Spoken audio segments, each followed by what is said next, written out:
नमस्कार, मी डॉक्टर निकेत प्रशांत शेठ आहे. मी प्रॅक्टिस करतो वाशीमध्ये, सेक्टर 16मध्ये. तर आज आपण एक रेटिना डिटॅचमेंट नावाच्या गोष्टीबद्दलची माहिती तुम्हाला सांगत आहे. रेटिना डिटॅचमेंट म्हणजे डोळ्यांचा मागचा जो पडदा असतो तो त्याच्या जागेवरनं सरकतो. म्हणजेच रेटिना जो असतो आपला मागचा पडदा तो डिटॅच झाला, म्हणजे जिथे तो अटॅच्ड होता तिकडनं निष्ठून आलेला आहे. तर हा निष्ठून केव्हा येऊ शकतो? तर जेव्हा काही ट्रॉमा झाला, म्हणजे मार लागला डोळ्याला, तर तो निष्ठून येऊ शकतो. कधी कधी म्हणजे कधी कधी हेरिडेटरी मध्ये पण असतं असं. कधी आपले जे डोळ्याच्या मध्ये इथे जेव्हा जी जेली असते त्या जेलीनी ताण दिला पडद्यावरती तरी तो निष्ठू शकतो.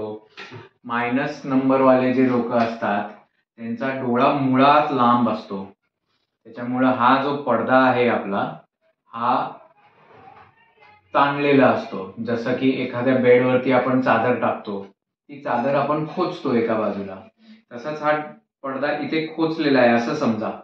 ह्याला आपण डोळ्याच्या कोपरा म्हणतो किंवा ओरा सेरेटाच्या जवळ खोचून ठेवलेला आहे डोळा, हा मागचा पडदा.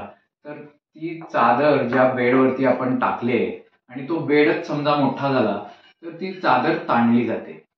तसाच हा एक ताण ह्या पडद्यावरती येतो आणि मग तो ताण आला की ते एक ट्रॅक्शन आलं की तो पडदा निष्ठून येऊ शकतो. तर मायनस नंबरवाल्यांना ह्याची रिस्क जास्त असते.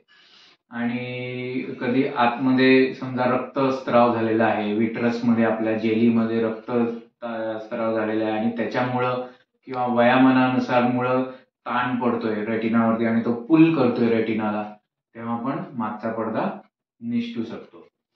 आता आपण काय काळजी घ्यायला पाहिजे की बाबा आपला मागचा पडदा निसटलाय का? तर सगळ्यात पहिलं तर लहानपणापासून ज्यांना मायनस नंबर आहे त्यांनी आपला डोळ्याच्या पेरिफेरल रेटिना स्पेशलिस्ट कडनं एकदा चेक करून घ्यायला पाहिजे. वर्षातनं एकदा तरी करा, सारखा नाही करता येते, वर्षातनं एकदा तरी चेक केला पाहिजे ज्यांना पण मायनस नंबर आहे त्यांनी.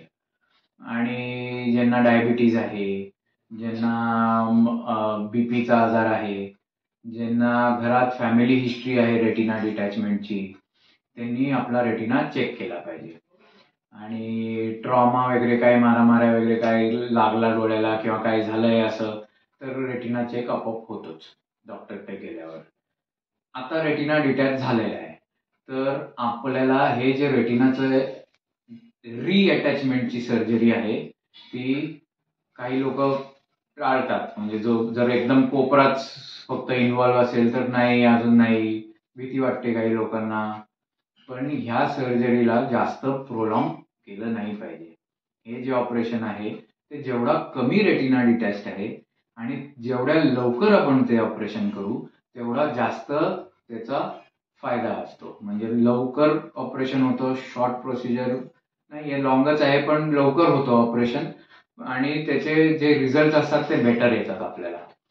तर त्याच्यात कधी कधी काय असतं की ऑपरेशन करताना आपण जर मोतीबिंदू असेल, पुढे इथे मोतीबिंदू असेल, हा डोळा आहे आपला आणि हा डोळ्याचा कट सेक्शन आहे, तर ही लेन्स आहे आपली. तर इथे जर मोतीबिंदू झाला असेल तर आपण मोतीबिंदू करून त्याच्यात लेन्स भरून सुद्धा क्लब करतात. तर मोतीबिंदू वगैरे नसेल, क्लिअर असेल किंवा ऑलरेडी ऑपरेशन झालं असेल मोतीबिंदूचं आणि इथे already pre existing intraocular lens असेल तर मग आपल्याला डायरेक्टली सर्जरी करता येते. आणि मग ह्या भागामध्ये जे काही जेली सबस्टन्स आहे तर ती जेली सबस्टन्स पहिलं आपण विट्रेक्टॉमी, म्हणजे त्या जेलीला विट्रस असं म्हणतात, ते विट्रेक्टॉमी करून काढतात आणि तेथे आपण एक्सपेन्साइल गॅस भरू शकतो किंवा आपण सिलिकॉन ऑइल भरू शकतो. आणि समजा जर इकडनं रेटिना निष्ठून आलेला आहे तर त्या गॅसने इथे आपण टॅम्पोनॅड देतो.